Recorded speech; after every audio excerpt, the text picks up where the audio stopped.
بنیادی طور پر یہ بلڈ پریشر وہ پریشر ہے جو کہ خون کو چاہیے ہوتا ہے آگے پش کرنے کے لیے۔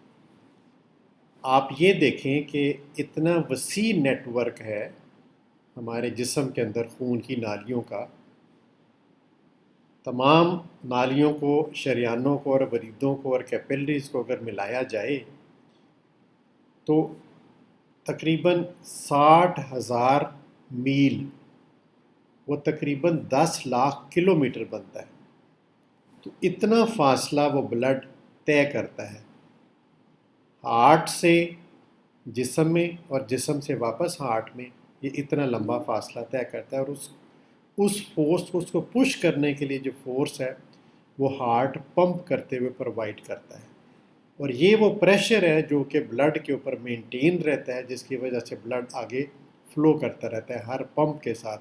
ہر سسٹولک ہارٹ کی دھڑکن کے ساتھ وہ آگے پمپ کرتا رہتا ہے۔ اور یہ ایک کنٹینیوس 24 گھنٹے تھرو آؤٹ لائف رہنے والا کام ہے۔ اب میں آپ کو ایک